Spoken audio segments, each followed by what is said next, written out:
y de mucha importancia en lo que corresponde pues a los bioestimulantes, o sea, una manera biológica de mejorar y de obtener mejores resultados cuando se trabaja con agroquímicos.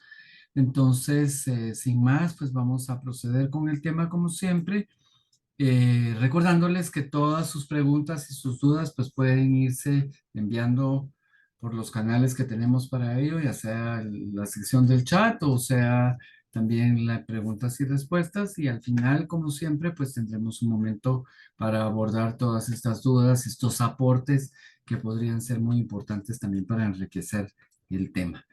Así es que voy a proceder, como siempre, a apagar mi cámara para tener una mejor señal y a conectar el cursor para guiar de mejor manera la presentación.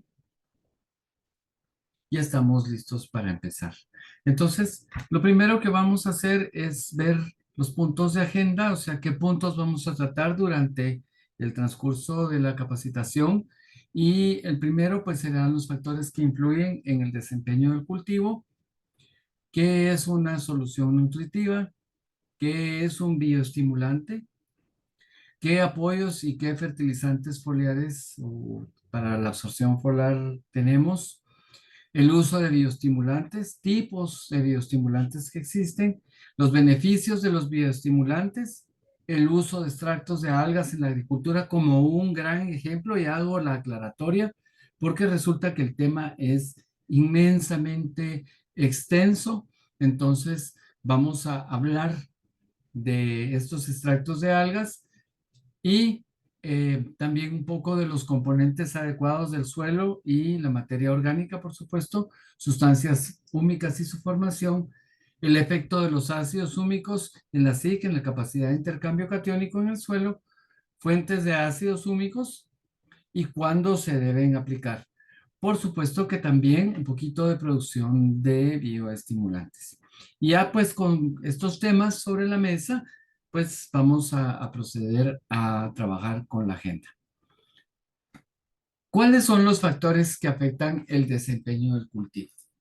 Y si recordarán ustedes de todos los temas que hemos tratado, pues definitivamente el tema de salud del suelo es uno de los principales y donde tendríamos que poner muchísima atención con todas las aristas, con todos los problemas, con todas las situaciones, con todos los retos que este tema significa. Entonces, poniendo sobre la mesa estas situaciones que acabo de mencionar, pues tenemos que pensar, desarrollar, investigar, hacer innovación sobre los elementos que puedan ayudarnos a que ese desempeño del cultivo sea mejor.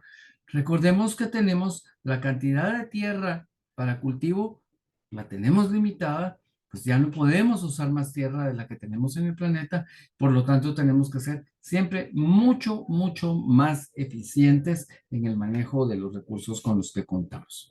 Bueno, entrando un poquito en materia, hablemos un poquito de la solución nutritiva, o sea, la solución en el suelo. Y obviamente, pues lo que tenemos que tener, si estamos hablando de una solución, es pues la presencia de un solvente que en nuestro caso es agua y que tiene nutrientes primarios principales, pero también tiene micronutrientes que deben estar presentes. Y aquí hay algunos de ellos y recordemos también que estos van a depender del tipo de cultivo con el que estamos trabajando, pero también del tipo de suelo que tenemos. Entonces, la solución nutritiva es el medio acuoso, o sea, esa solución acuosa, la solución con el agua, en el cual se encuentran disueltos, esto es muy importante, tienen que estar disueltos los nutrientes esenciales, y cuando hablamos de esenciales, son todos los que necesita la planta para su desarrollo, los primarios, los secundarios y los microelementos. Y esto para el uso adecuado, o sea, para el adecuado crecimiento, perdón, y el desarrollo de las plantas. Esta solución nutritiva es la vía principal de nutrición para los cultivos en hidroponía y en sustratos.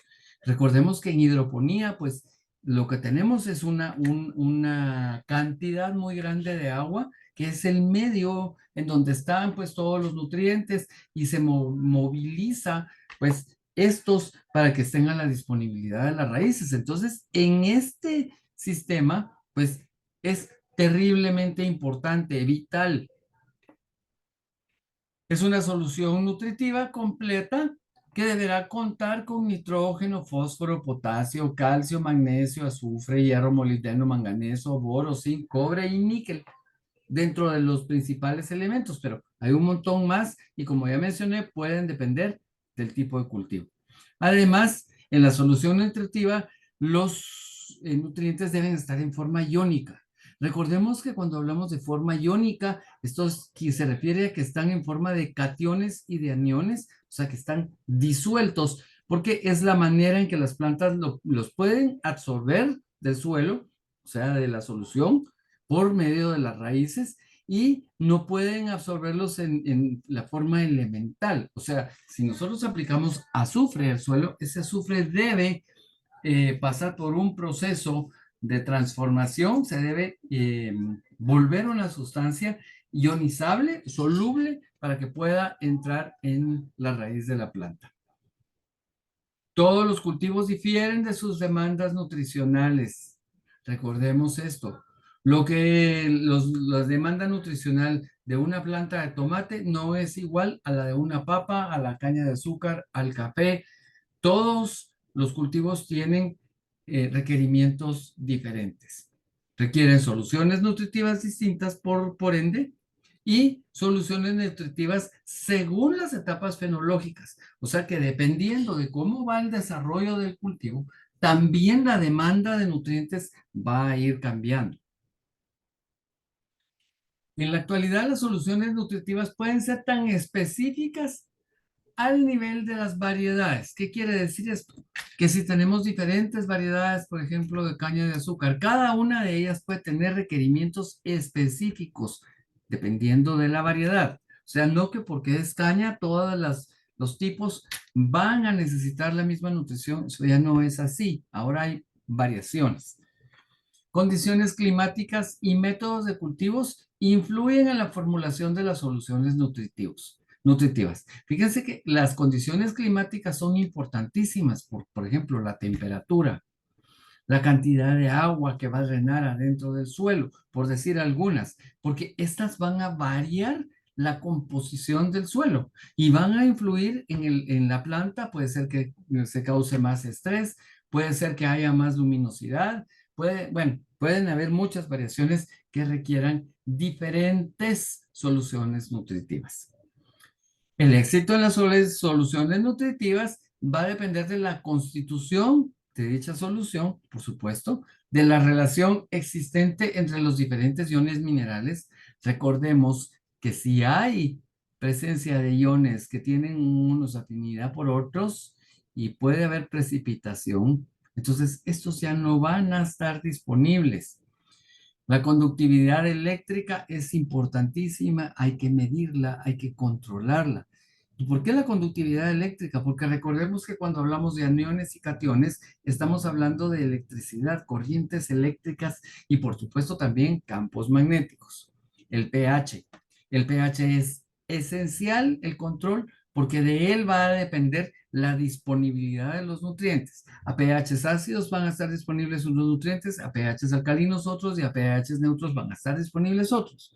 Tenemos que saber en qué rango de pH están disponibles los nutrientes que necesitamos para nuestro cultivo. Y se deberá hacer un análisis periódico de la solución del suelo. En otras palabras, pues necesitamos llevar un control o un análisis periódico de las condiciones de nuestro suelo. Esto nos va a permitir determinar pues todas las características del suelo, pero también la composición o la disponibilidad de nutrientes que están presentes.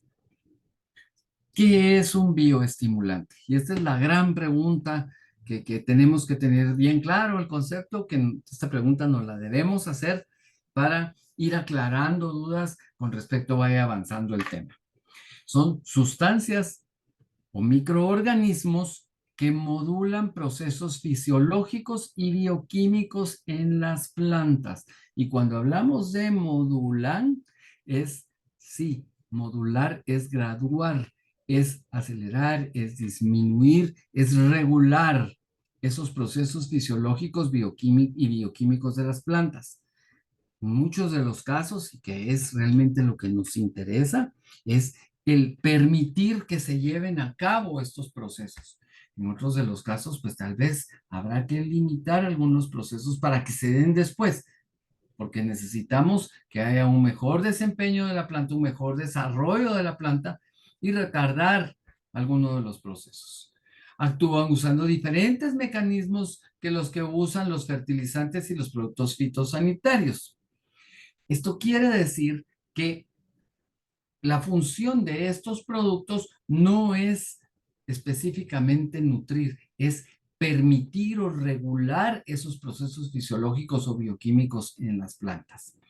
Son complementarios a la nutrición y a la protección de los cultivos. O sea que estos van a necesitar que haya una buena nutrición y una buena protección de los cultivos. En otras palabras, que la tierra sea fértil, que estén los nutrientes correctos y, por supuesto, en la protección hablamos de todos los elementos que necesitamos, ¿verdad? Todas las sustancias, las moléculas, los plaguicidas que necesitamos para evitar enfermedades y para evitar plagas.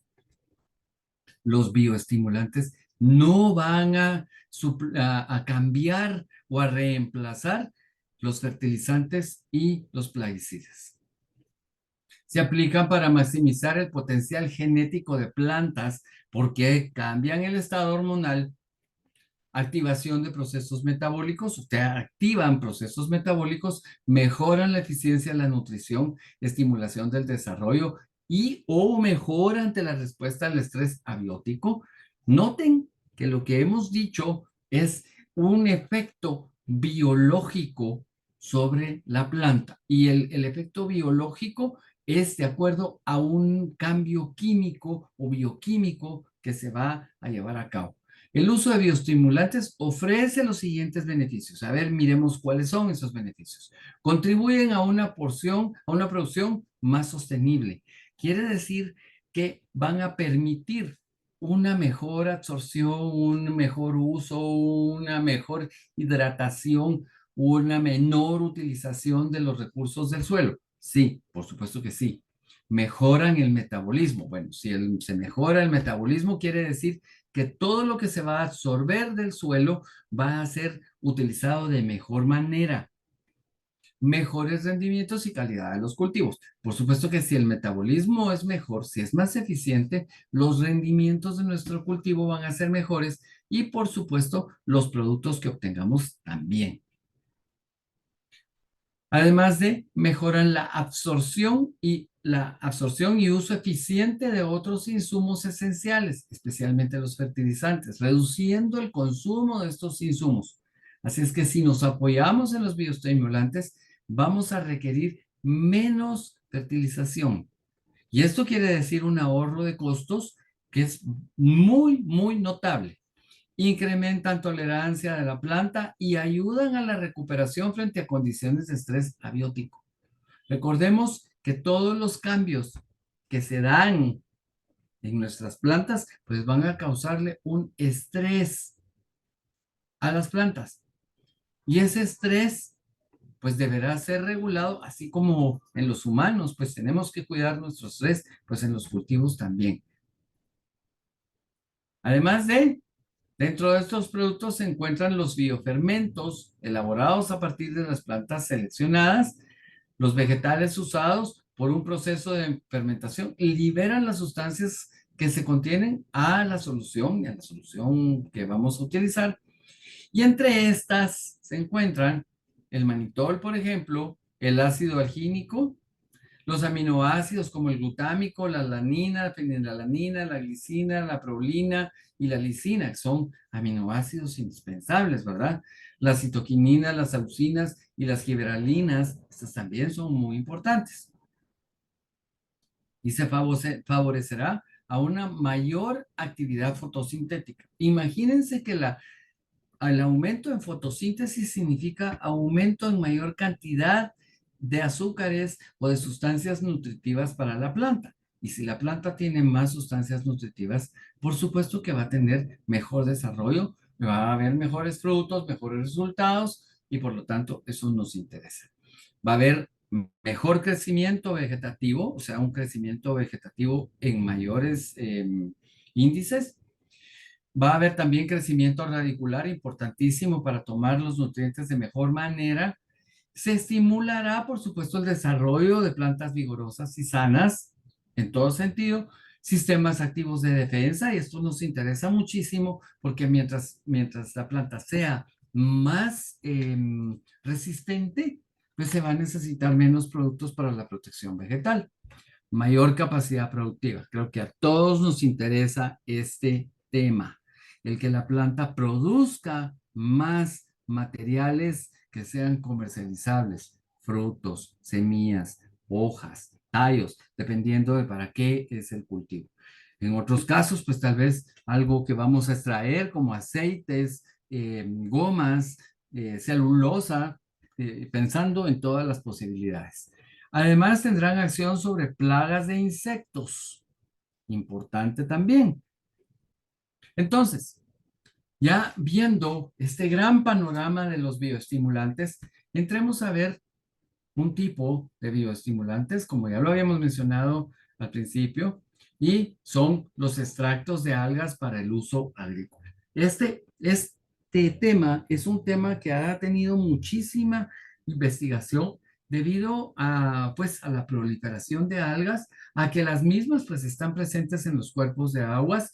En algunos casos, pues como en el caso de Guatemala, hemos experimentado el crecimiento de plantas y de algas excesivas en los cuerpos de agua, y por lo tanto pues es importante que sepamos que también estos seres vivos, estos vegetales, pues pueden ser utilizados en forma benéfica, como se ha venido haciendo desde hace muchísimos años, pero podemos usar estos extractos para que nos ayuden en la agricultura. Vamos a hablar un poquito de los extractos de algas. Aquí hay una foto donde hay un detalle de unas algas. Hay muchísimas variedades. Bueno, esta es una de las algas que se utiliza.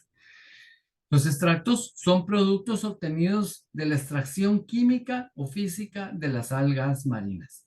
Y cuando hablamos de extracción química, quiere decir que hacemos extracción usando solventes, pero en la extracción física es por medios físicos, o sea, por presión, por trituración, por centrifugación, todos esos son medios físicos. Las algas han sido usadas desde siempre por el hombre como fertilizantes, ¿sí? Como alimentos para ganado, en culturas orientales como alimentación humana. Y eso lo hemos visto pues en la comida o la alimentación de los países asiáticos, pues sí, ellos tienen mucho consumo de algas. No responden a la definición de fertilizantes. Los extractos de algas no contienen cantidades significativas de macro y microelementos, pero sí contienen trazas de todos. Entonces, sí hay presencia de nitrógeno, sí hay presencia de boro, sí hay presencia de magnesio, sí, pero no son fertilizantes. Eso lo tenemos que tener en cuenta. Contienen gran cantidad de polisacáridos, por supuesto, que son las estructuras, los compuestos que le dan estructura a las algas. Y estos son polisacáridos complejos que están presentes en las algas.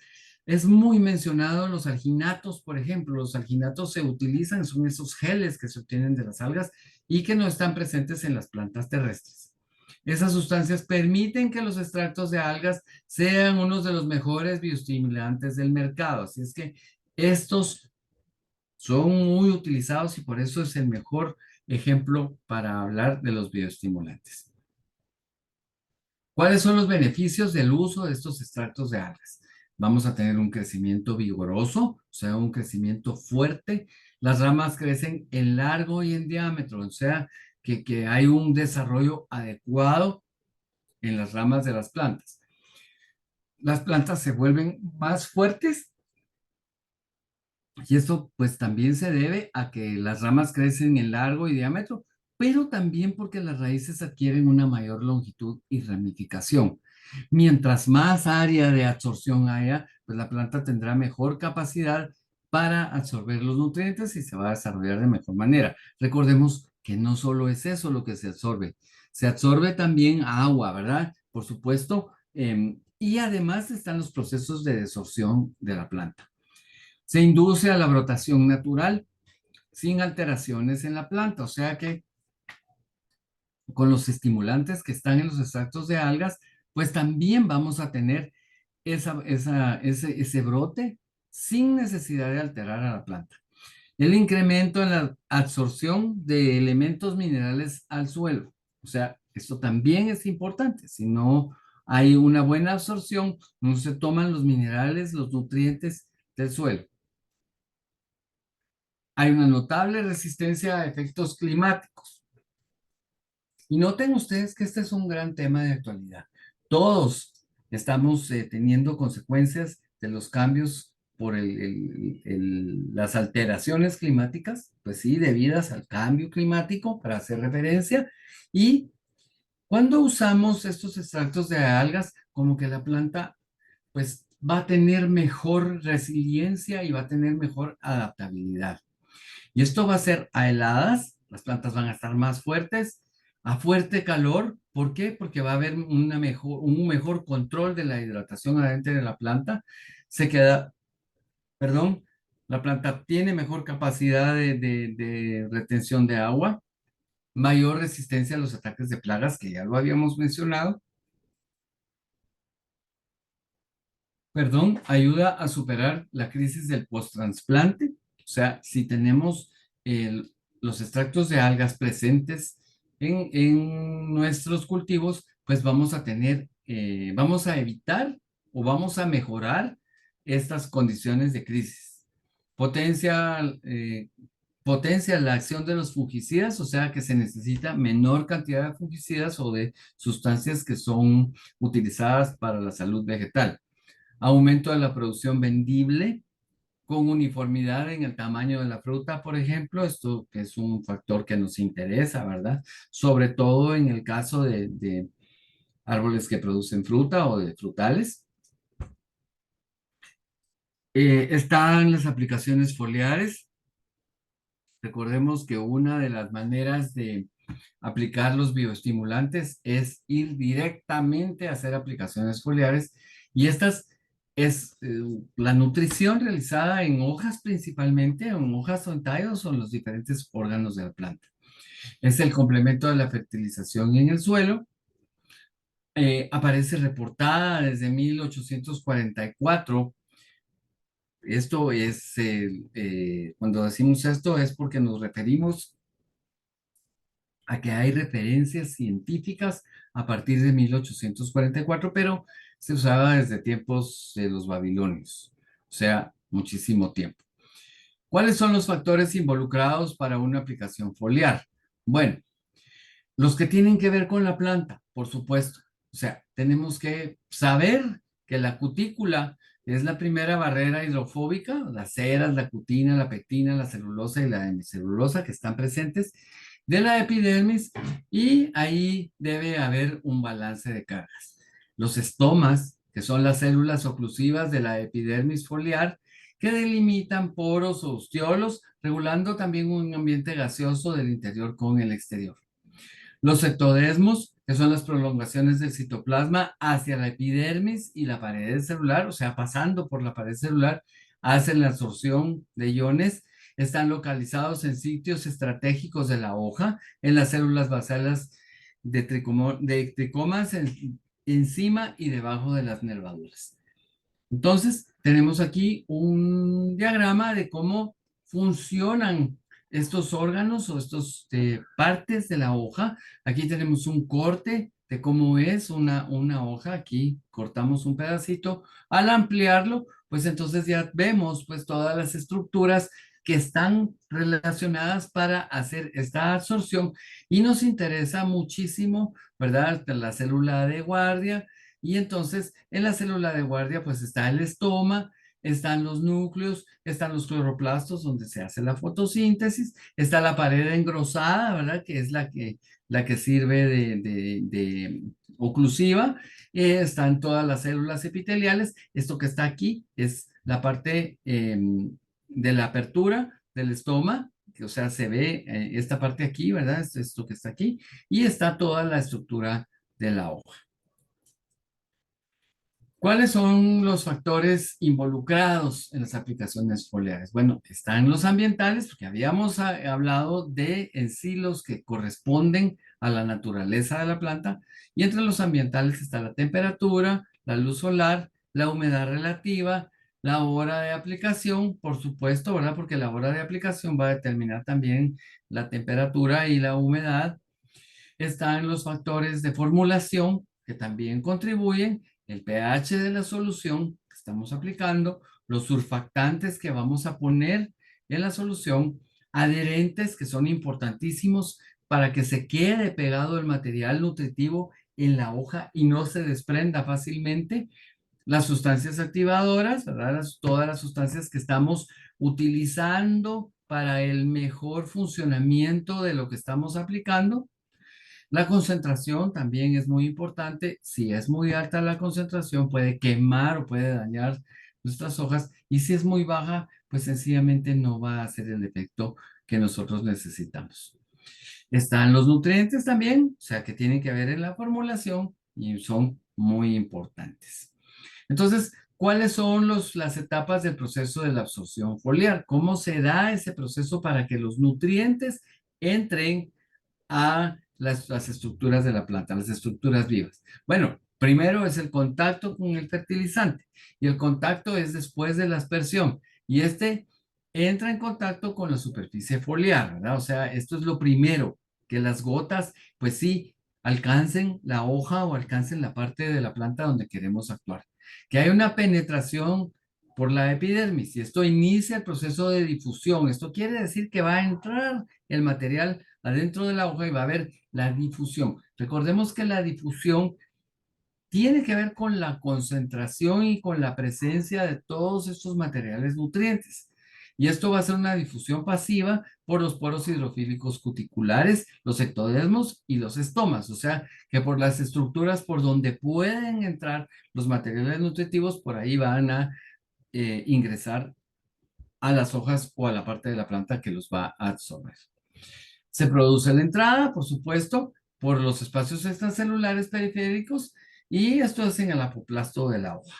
También está la absorción en sí en el citoplasma de las células, o sea, ya llegando en sí a las células, aquí, ¿verdad? En esta parte de aquí, y entonces se van acumulando los iones antes de ser metabolizados. Recordemos que la planta debe tener una bodega de materiales que va a ir transformando cuando se dan los procesos de fotosíntesis y todos los demás procesos metabólicos.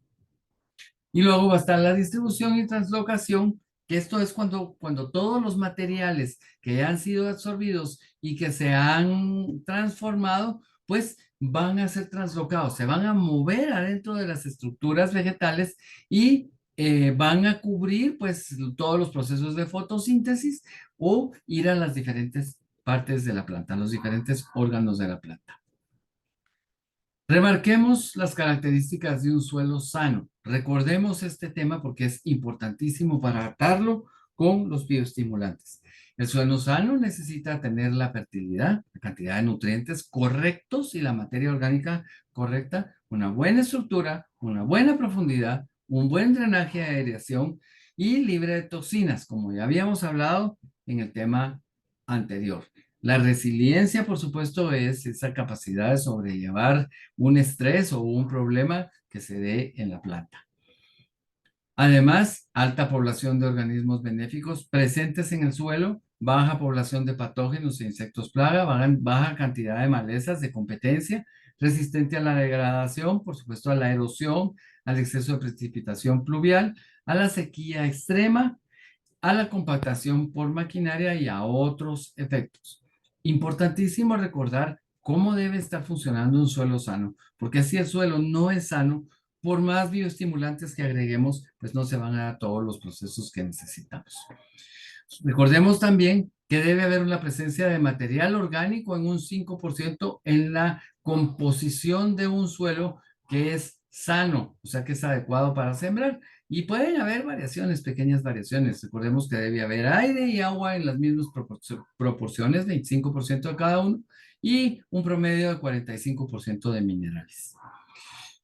La capacidad de intercambio catiónico, que tenemos que recordar que estamos en estos rangos, son los de mayor capacidad de intercambio catiónico. Por supuesto, estos corresponden a las texturas arcillosas y francoarcillosas y a los suelos orgánicos. Va a aumentar ese sí con respecto a la tablita que estamos presentando. Con hacia abajo, pues hay un aumento en ese sí y eso lo tenemos que tomar en cuenta. Sumemos a lo que hemos estado diciendo cómo funciona la materia orgánica. Y esto rápidamente lo vamos a recordar. La materia orgánica está constituida por residuos de plantas y animales en varios estados de descomposición y además contribuye a la formación de agregados, al aumento en capacidad de retención de agua y provee nutrientes a las plantas y a la comunidad microbiana, o sea, la microbiota. Además, es una reserva de nitrógeno formada por diferentes compuestos orgánicos, requiere procesos lentos de descomposición para la disponibilidad de la planta y por esto se requiere fertilizantes nitrogenados para garantizar una fuente adecuada de nitrógeno, a excepción de las plantas leguminosas porque estas son las que fijan el nitrógeno de buena manera. ¿Cuál es entonces un beneficio de un nivel adecuado de materia orgánica en el suelo? Recordemos, por si no hemos caído en la cuenta, que el tener materia orgánica presente es una buena fuente de bioestimulantes también. Por lo tanto, es indispensable tener esta cantidad de materia orgánica presente. Y mejora las condiciones físicas, incrementa la infiltración del agua, facilita la labranza del suelo, reduce las pérdidas por erosión, proporciona nutrientes a las plantas, por supuesto.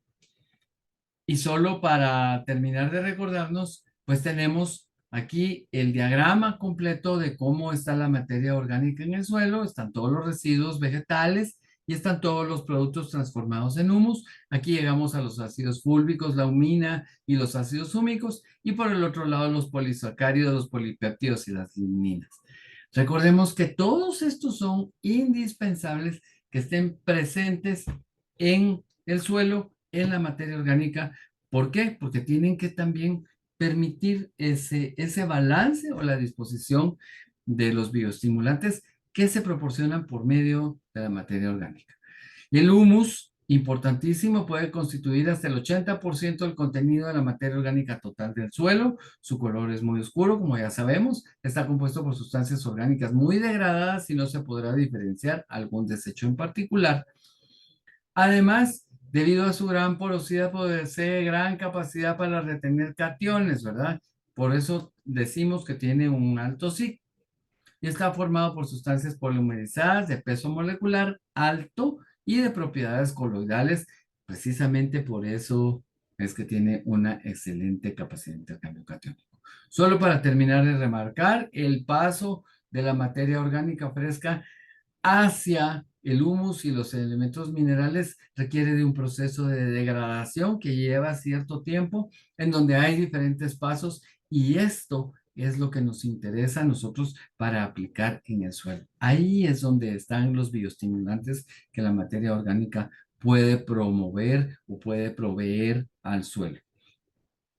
Recordemos que están las sustancias húmicas, están los ácidos húmicos, los ácidos fúlvicos y las huminas, cada uno con sus características, diferentes colores, desde un amarillo claro hasta un negro oscuro, ¿verdad? Y que los ácidos fúlvicos recordarán que tienen una nube electrónica aquí que permite pues una buena retención de cationes, por eso es que es importante ver las características, o sea, las estructuras. Son solubles en agua, en soluciones ácidas, por supuesto, en soluciones alcalinas, tienen alto contenido de grupos carboxilo y fenólicos, ¿verdad? Los grupos carboxílicos, los ácidos carboxílicos estos, y los fenoles, pues los aminoácidos aromáticos. Aquí está el OH para constituir el fenol atado, o sea, a un anillo aromático. Alta capacidad de intercambio catiónico por las nubes electrónicas que ya mencionamos. Los ácidos fúlvicos son estructuras laterales y flexibles, alta capacidad para formar complejos estables, pesos moleculares entre 1000 y 5000. Resulta que su porción soluble en soluciones es en medios alcalinos o básicos, ¿verdad? pHs altos, menor contenido de grupos carboxilo, pero mayor contenido de estructuras aromáticas, estructuras muy ramificadas, o sea, complejas, alta capacidad de absorción de agua, lo cual es muy importante. La capacidad de intercambio catiónico no es muy buena como la de los ácidos fúlicos. Facilita formar complejos y aquí tenemos una estructura de cómo es un ácido húmico para que ustedes vean por qué hablamos de esas estructuras enraizadas o complejas en donde se puede tener una retención de los nutrientes.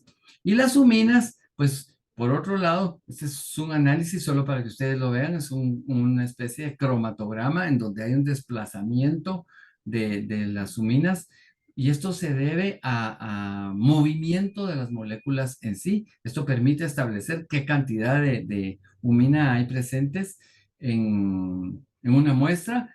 Es una porción no soluble y no es soluble ni en bases ni en ácidos. Imposible separarlas de la porción arcillosa.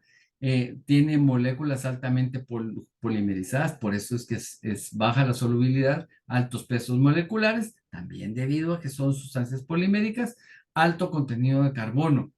Por lo mismo, ¿verdad? Las estructuras polimerizadas tienen altos contenidos de carbono.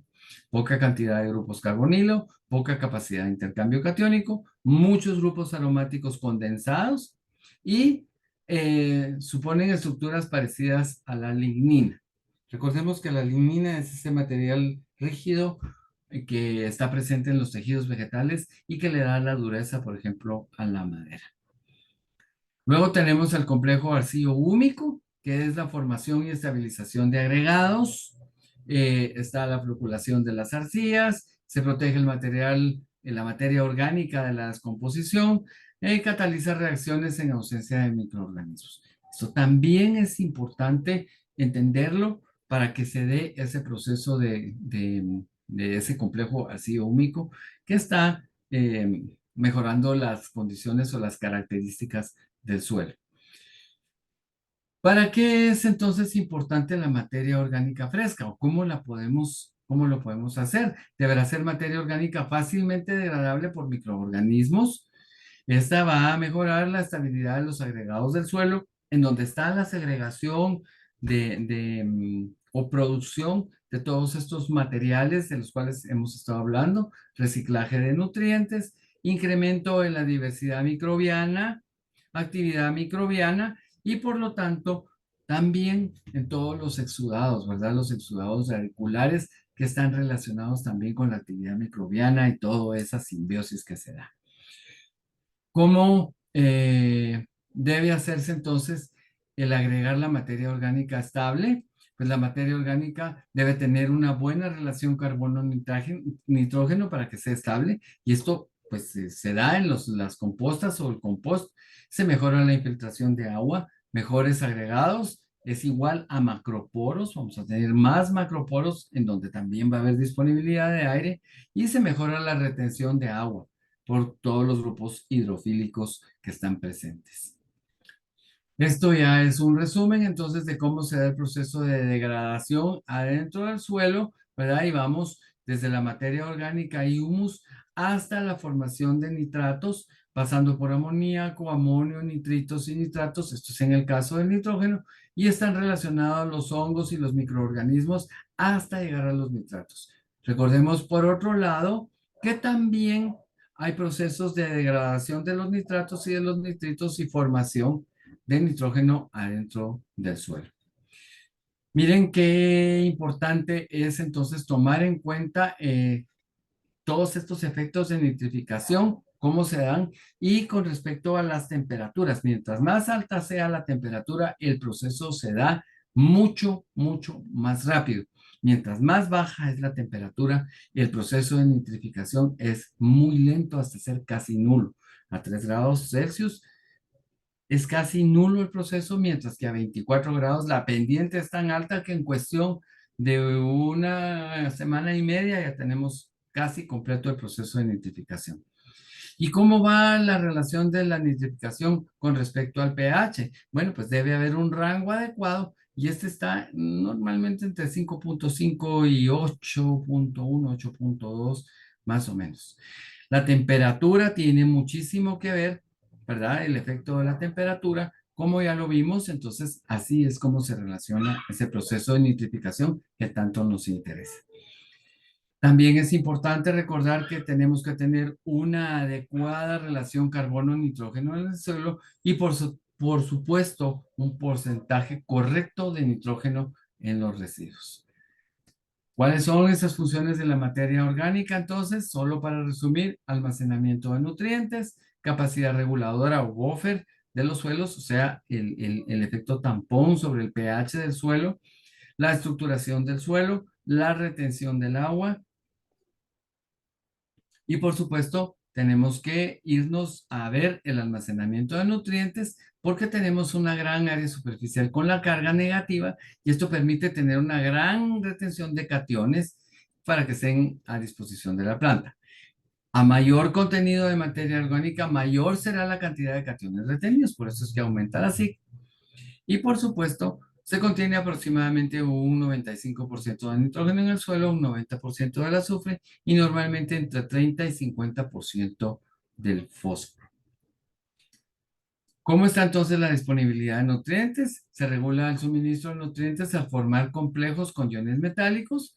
Un tipo de estos complejos son los quelatos, o sea, importantes, ¿verdad? Moléculas orgánicas rodeadas a un ion metálico y se retiene. La formación de quelatos es una forma efectiva de retener micronutrientes. Pensemos en cobre, manganeso, zinc y hierro, ¿verdad? Cuando los necesitamos retener. ¿Cómo adicionamos materia orgánica adecuada al suelo? Siempre en el marco de los bioestimulantes y pensando en los bioestimulantes que están en la materia orgánica. Por eso es que estamos hablando de este tema. Se necesita incorporación de rastrojos triturados de algún cultivo. Recuerden que esto da una buena estructura al suelo y hay aireación y todo lo demás. Rotación de cultivos que se consideren leguminosas para tener una buena disponibilidad de nitrógeno por la fijación, uso de abonos verdes, por supuesto, uso de cubiertas vegetales, como ya hemos hablado, ¿verdad? Para mantener la humedad, para evitar la evaporación, evitar el golpe de la lluvia sobre el suelo, la erosión y todo lo que son las escorrentías. Por eso son importantes las cubiertas vegetales. Además, también las cubiertas vegetales evitan la proliferación de malezas que no queremos sobre el suelo. Eh, la fabricación y aplicación de compost, esto es importantísimo. Es una buena forma de agregar materia orgánica al suelo siempre y cuando el compost esté maduro. No podemos agregar un compost que no esté maduro. La incorporación de residuos de cosecha o de poda, pues también es importante, pero tratemos de que hayan pasado por un proceso de compostaje y que van a enriquecer el proceso de compostaje. ¿Cómo se ven esas pilas? Porque me imagino que ustedes han visto algunas. Bueno, estas son ya pilas significadas sobre las losas de concreto adecuadas. Las pilas deben ser uniformes en lo posible, en donde se colocan los materiales que se necesitan degradar en capas, por supuesto, adicionando la tierra negra. Puede ser que utilicemos coqueta roja, ¿verdad? Para estimular esa degradación. Y aquí tenemos una producción de compost y de biogás en una planta armada con un proceso continuo, pero además de anidado, por lo tanto, pues se hace todo un proceso de producción de biogás en el bioreactor y con los lodos que se obtienen, pues ya se hace todo el proceso de compostaje. Entonces, ¿cómo se hace el procedimiento para fabricar bioestimulantes de extractos vegetales? Se deberá usar un equipo limpio, recolectar plantas en el campo, cortadas con cuchillos o con tijeras, o sea, con buenas podas, colocarlas en recipientes limpios y trasladarlas al sitio de preparación, cortar y picar los tejidos, pesar cuidadosamente las proporciones a usar, agregar agua, suero, pasto fermentado, suspensión de microorganismos, melaza como fuente de azúcar. Recordemos que lo que necesitamos para formar esos bioestimulantes es que haya una buena fermentación, por eso es importante la presencia de los microorganismos correctos. Y la melaza y el suero, por ejemplo, van a incorporar nutrientes para los microorganismos para facilitar esa acidificación. Agitar vigorosamente, obviamente, para mantener una agitación en un reactor, porque eso va a ser un reactor, cerrar el recipiente con la tapa y hacer un sello hermético. Esto es importante también para que no haya presencia de oxígeno. Instalar un tubo colector de gases o trampa, ¿verdad? Una botella con agua, con una manguera, un colector normalmente de CO2 y de los gases que se producen, y dejar reposar en un lugar alejado de la luz directa y en lo posible con una temperatura constante.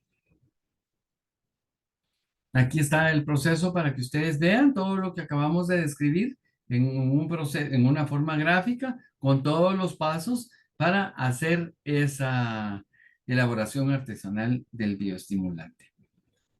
¿Cómo se aplican? Los bioestimulantes pues se pueden aplicar tanto al suelo como a las plantas.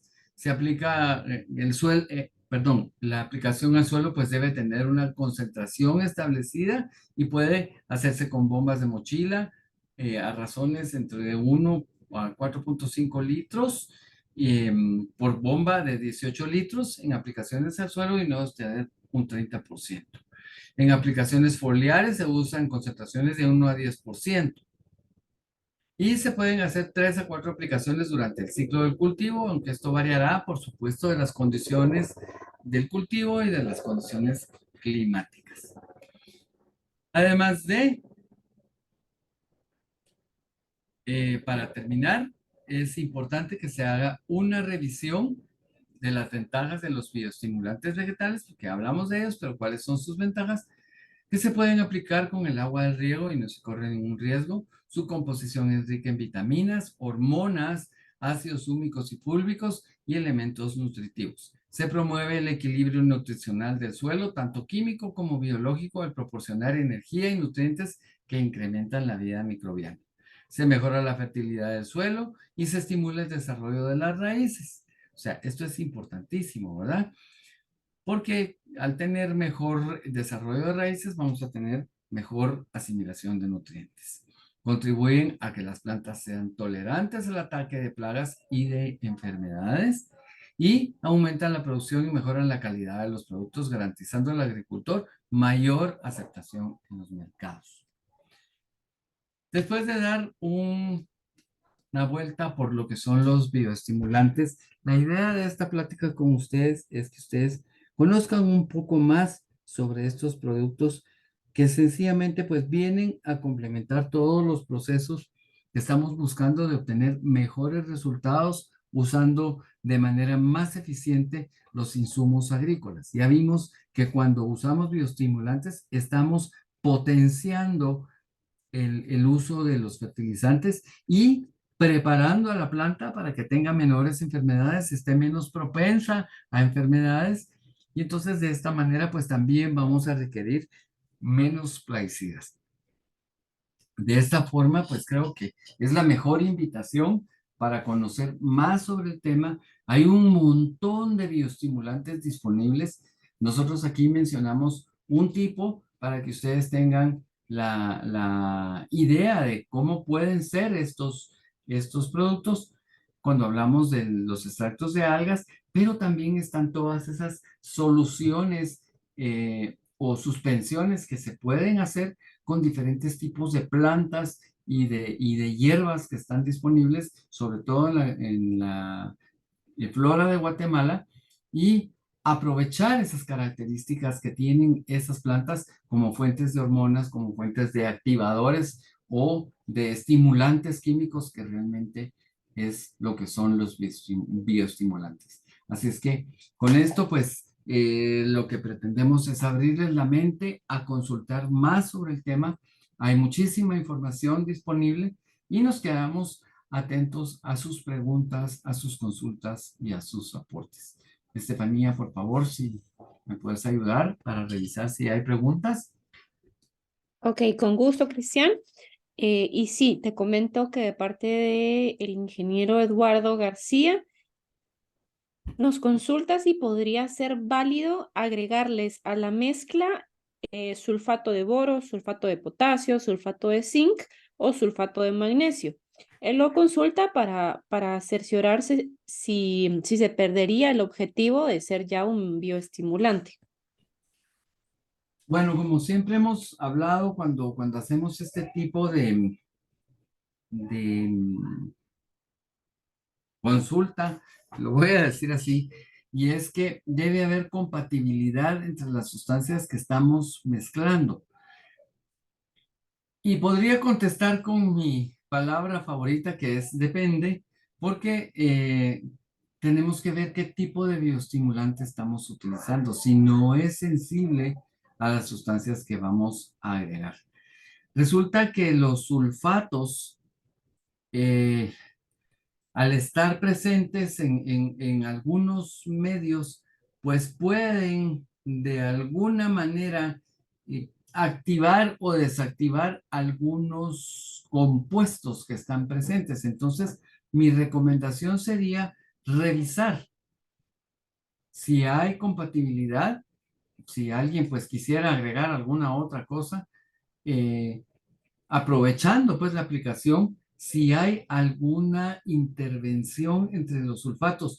Yo podría decir que no o podría decir que sí, pero depende del tipo de bioestimulante que estamos utilizando. En el caso de algunos de ellos, pues son extractos de enzimas que pueden ser terriblemente dependientes del pH, y si hay una variación, pues puede haber problemas. Si hay algún efecto buffer también con alguno de los productos que estamos agregando, pues puede tal vez haber una limitante química, pero mi recomendación sería revisar qué es lo que estamos agregando y si hay algún efecto de algo más que querramos adicionar, porque la pregunta, la respuesta puede ser muy amplia dependiendo específicamente de la composición de lo que estamos aplicando.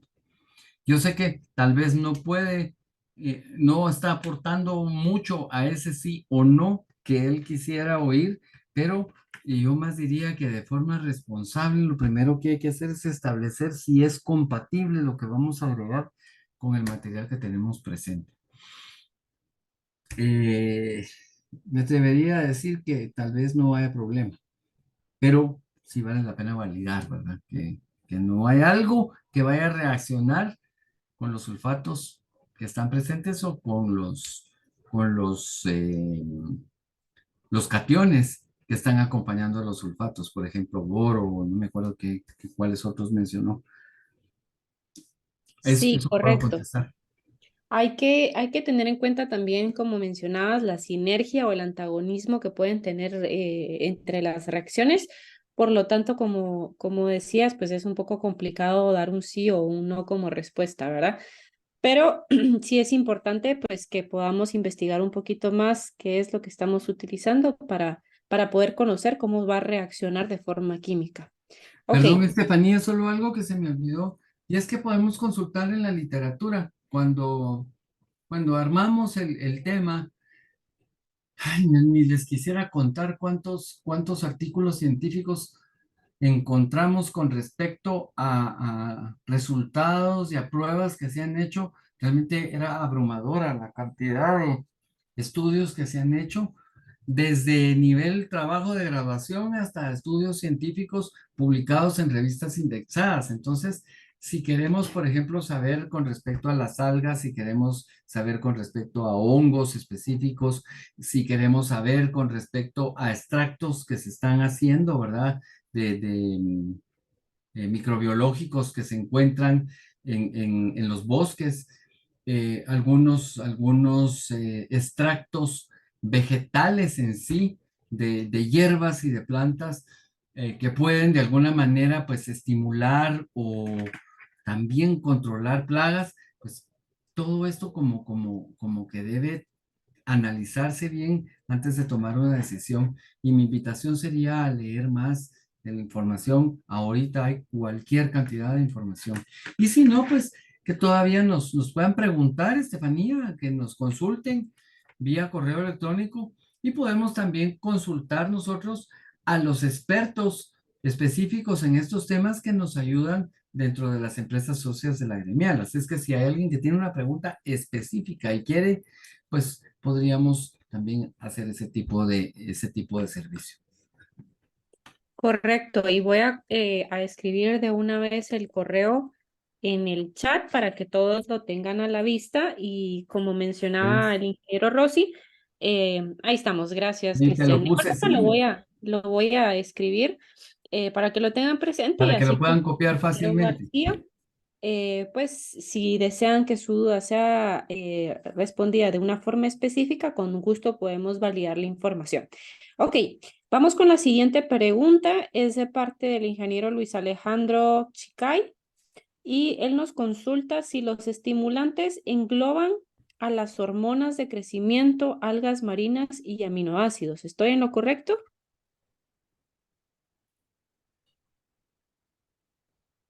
Perdón, ¿ese estoy en lo correcto? ¿Es parte de la pregunta o Sí. es...? Ah, ok, ok, perfecto. Sí, por supuesto que sí.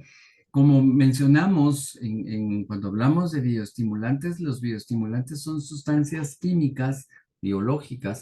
Al final de cuentas, las sustancias biológicas pues son también sustancias químicas, específicamente pues producidas naturalmente por los seres vivos, pero estas sustancias tienen la característica de, por eso dice el nombre, de estimular o de favorecer en sí los procesos metabólicos y los procesos químicos que se dan en las plantas.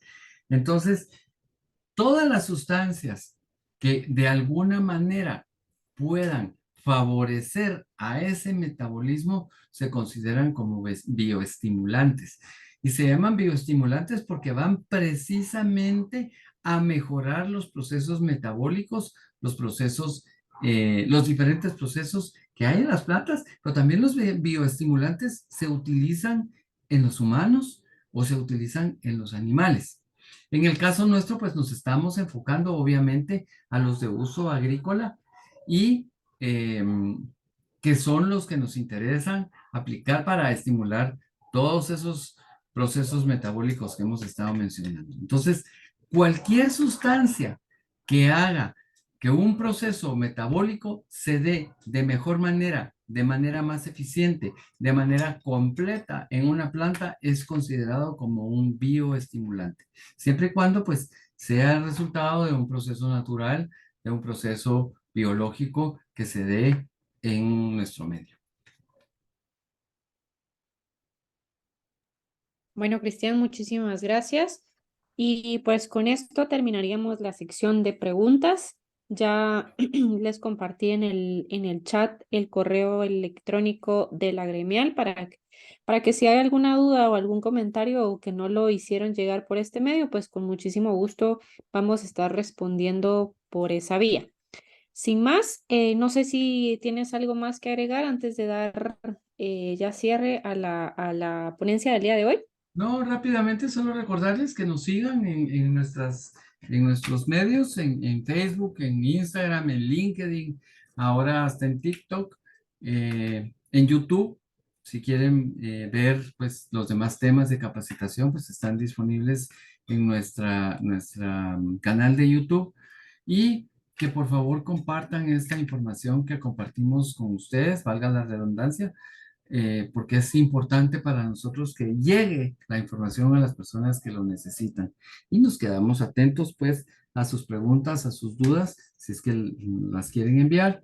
Y ha sido un gran gusto, pues, compartir con ustedes de una manera muy rápida este tema que es tan extenso, pero esperamos, pues, haberles abierto la mente para buscar estas alternativas. De hecho, en Guatemala hay varias empresas que venden este tipo de productos que tienen esta tecnología disponible y vale la pena también consultar. Así es que de mi parte y en nombre de la gremial, muchas gracias por su atención y muy feliz noche. Bueno, gracias, Cristian.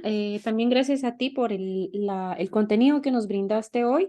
muy importante que lo tomemos en cuenta, pero siempre recordar a todos los colegas que es necesario que podamos leer por nuestra cuenta diferentes bibliografías, perdón, y poder pues estarnos actualizando constantemente. Con esto pues damos finalizada la ponencia de hoy, siempre recordándoles que el próximo lunes sí tendremos un nuevo tema de capacitación y solo hago la aclaración, hoy tuvimos un pequeño inconveniente con la página del correo, perdón, la página del colegio, ya que compartieron el enlace incorrecto. Entonces, si llegara a suceder de nuevo, pues los invitamos siempre a estar pendientes a nuestras redes sociales, más que todo en Facebook, es donde se comparte el enlace para que ustedes se puedan inscribir. Y si conocen a alguien que tenga algún problema de tener un enlace incorrecto, pues remitirlo siempre a red social, perdón. Bueno, muchísimas gracias, que tengan feliz noche, nos vemos el próximo lunes, hasta luego.